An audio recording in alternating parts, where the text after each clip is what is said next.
الحمد لله رب العالمين والصلاة والسلام على سيد المرسلين أما بعد فأعوذ بالله من الشيطان الرجيم بسم الله الرحمن الرحيم پڑھیے الصلاة والسلام عليك يا رسول الله وعلى آلك وأصحابك يا حبيب الله الصلاة والسلام عليك يا نبي الله وعلى آلك وأصحابك يا نور الله رحمت عالم نور مجسم شاہ بنی آدم شفیع امم رسول اکرم صلی اللہ تعالی علیہ وآلہ وسلم کا فرمان شفاعت نشان ہے، جو مجھ پر درود پاک پڑھے گا میں اس کی شفاعت فرماؤں گا۔ صلو علی الحبیب۔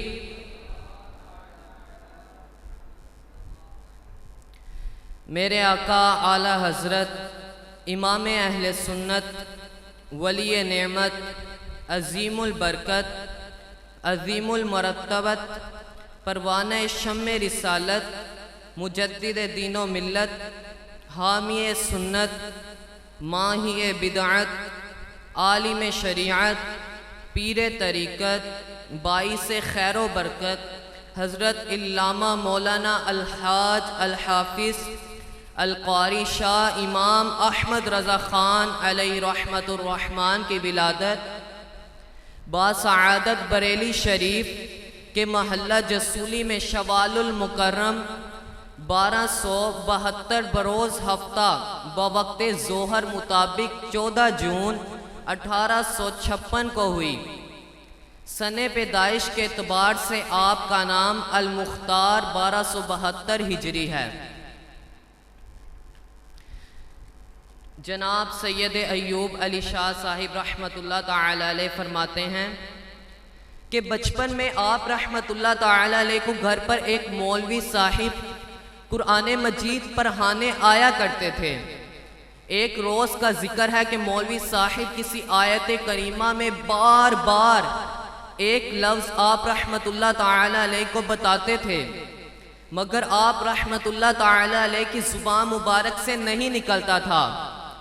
وہ زبر بتاتے تھے، آپ زیر پڑھتے تھے۔ یہ کیفیت جب آپ رحمۃ اللہ تعالی علیہ کے دادا جان حضرت مولانا رضا علی خان صاحب رحمۃ اللہ تعالی علیہ نے دیکھی تو حضور یعنی اعلیٰ حضرت کو اپنے پاس بلایا اور کلام پاک منگوا کر دیکھا تو اس میں کاتب نے غلطی سے زیر کی جگہ زبر لکھ دیا تھا، یعنی جو اعلیٰ حضرت رحمت اللہ تعالی علیہ کی زبان سے نکلتا تھا وہ صحیح تھا۔ آپ رحمت اللہ تعالی علیہ کے دادا جان نے پوچھا کہ بیٹے جس طرح مولوی صاحب پڑھاتے تھے تم اسی طرح کیوں نہیں پڑھتے تھے؟ عرض کی میں ارادہ کرتا تھا مگر زبان پر قابو نہ پاتا تھا۔ اعلیٰ حضرت رحمت اللہ تعالی علیہ خود فرماتے تھے کہ میرے استاد جن سے میں ابتدائی کتاب پڑھتا تھا جب مجھے سبق پڑھا دیا کرتے، ایک دو مرتبہ میں دیکھ کر کتاب بند کر دیتا، جب سبق سنتے تو حرف بحرف لفظ بلفظ سنا دیتا۔ روزانہ یہ حالت دیکھ کر سخت تعجب کرتے۔ ایک دن مجھ سے فرمانے لگے کہ احمد میاں یہ تو کہو تم آدمی ہو یا جن کہ مجھ کو پڑھاتے دیر لگتی ہے مگر تم کو یاد کرتے دیر نہیں لگتی۔ آپ نے فرمایا کہ اللہ کا شکر ہے میں انسان ہی ہوں، ہاں اللہ عز و جل کا فضل و کرم شامل حال ہے۔ اللہ عز و جل کی ان پر رحمت ہو اور ان کے صدقے ہماری بے حساب مغفرت ہو۔ صلو علی الحبیب۔ میرے آقا اعلیٰ حضرت رحمت اللہ تعالی علیہ دوسری بار حج کے لیے حاضر ہوئے تو مدینہ منورہ زادہ اللہ شرفا و تعظیما میں نبی رحمت صلی اللہ تعالی علیہ وسلم کی زیارت کی آرزو لیے روزہ اطہر کے سامنے دیر تک صلاۃ السلام پڑھتے رہے، مگر پہلی رات قسمت میں یہ سعادت نہ تھی۔ اس موقع پر وہ معروف نعتیہ غزل لکھی ہے جس کے مطلع میں دامن رحمت سے وابستگی کی امید دکھائی ہے۔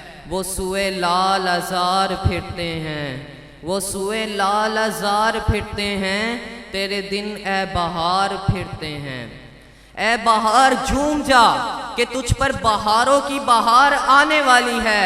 وہ دیکھ مدینے کے تاجدار صلی اللہ تعالی علیہ وآلہ وسلم سوئے لال ازار یعنی جانب گلزار تشریف لا رہے ہیں۔ مقام بارگاہ رسالت میں اپنی عاجزی اور بے مائگی یعنی مسکینی کا نقشہ یوں کھینچا ہے، کوئی کیوں پوچھے تیری بات رضا، کوئی کیوں پوچھے تیری بات رضا، تجھ سے شیدا ہزار پھرتے ہیں۔ اعلیٰ حضرت نے مصرع ثانی میں بطور عاجزی اپنے لیے کتے کا لفظ استعمال فرمایا ہے، مگر ادباً یہاں شیدا لکھا ہے۔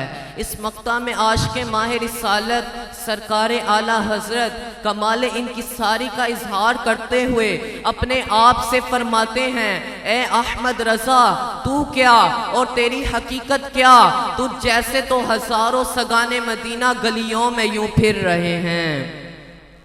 یہ غزل عرض کر کے دیدار کے انتظار میں مؤدب بیٹھے ہوئے تھے کہ قسمت نے انگرائی لے کر جاگ اٹھی اور چشمان سر یعنی سر کی کھلی آنکھوں سے بیداری میں زیارت محبوب باری صلی اللہ تعالی علیہ وآلہ وسلم سے مشرف ہوئے۔ اللہ عز و جل کی ان پر رحمت ہو اور ان کے صدقے ہماری بے حساب مغفرت ہو۔ صلو علی الحبیب۔ میرے آقا اعلیٰ حضرت رحمت اللہ تعالی علیہ فرماتے ہیں، اگر کوئی میرے دل کے دو ٹکڑے کر دے تو ایک پر لا الہ الا اللہ اور دوسرے پر محمد الرسول اللہ صلی اللہ تعالی علیہ وسلم لکھا ہوا پائے گا، تاجدار اہل سنت شہزادہ اعلیٰ حضرت حضور مفتی اعظم ہند مولانا مصطفیٰ رضا خان علیہ رحمت الحنان سامان بخشش میں فرماتے ہیں، خدا ایک پر ہو تو ایک پر محمد، خدا ایک پر ہو تو ایک پر محمد، اگر قلب اپنا دو پارا کروں میں۔ مشائخ زمانہ کی نظر میں آپ رحمت اللہ تعالی علیہ واقعی فنافر رسول تھے۔ اکثر فراق مصطفیٰ صلی اللہ تعالی علیہ وآلہ وسلم میں غمگین رہتے اور سرد آہیں بھرا کرتے تھے۔ پیشہ ور گستاخوں کی گستاخانہ عبارات کو دیکھتے تو آنکھوں سے آنسوؤں کی جری لگ جاتی، اور آپ پیارے مصطفیٰ صلی اللہ تعالی علیہ وآلہ وسلم کی حمایت میں گستاخوں کا سختی سے رد کرتے تاکہ وہ جھنجھلا کر اعلیٰ حضرت رحمت اللہ تعالی علیہ کو برا کہنا اور لکھنا شروع کر دیں۔ آپ رحمت اللہ تعالی علیہ اکثر اس پر فخر کیا کرتے تھے کہ باری تعالی نے اس دور میں مجھے ناموس رسالت مآب صلی اللہ تعالی علیہ وسلم کے لیے ڈال بنایا ہے۔ طریقہ استعمال یہ ہے کہ بدگوئیوں کا سختی اور تیز کلامی سے رد کرتا ہوں کہ اس طرح وہ مجھے برا بلا کہنے میں مصروف ہو جائیں، اس وقت تک کے لیے آقا دو جہاں صلی اللہ تعالی علیہ وسلم کی شان میں گستاخی کرنے سے بچے رہیں گے۔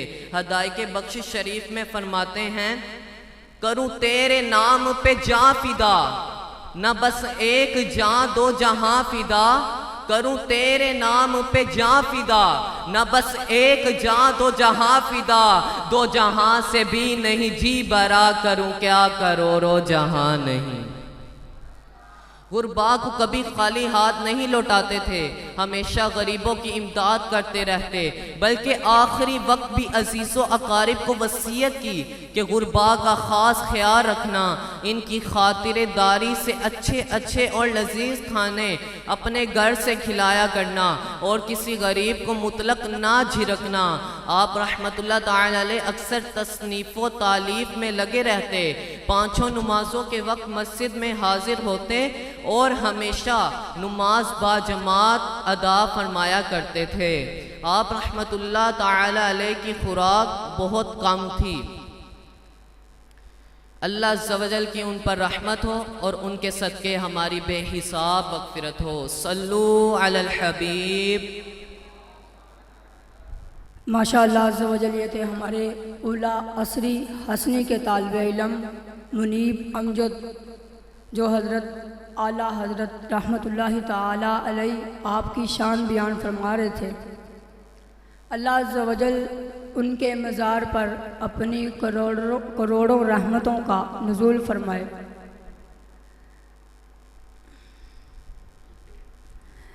زندگی ہے تو کیا ہے، یہ بے وفا یہ اجنبی کیا ہے، زندگی جو زندگی خواہشوں کو جوڑتی، خواہشیں جو ہزار ہوں قطار در قطار ہوں، وہ رقص رنگ لوٹ کر یہ روح میں بکھیرتی، کسی پہ کچھ کرم کرے کسی پہ یہ چہر بنے، دے کے رنگ امید کی یہ خواہشوں کو ڈورتی، دے کے رنگ امید کی یہ خواہشیں خریدتی، اگر نعرہ یہ قبول ہے تو کیا زندگی فضول ہے، کہ غلامی رسول میں موت بھی قبول ہے۔ اب میں نعت کے لیے دعوت دوں گا جواد مظہر کو کہ وہ آئیں اور سرکار صلی اللہ تعالی علیہ وآلہ وسلم کی شان بیان کریں۔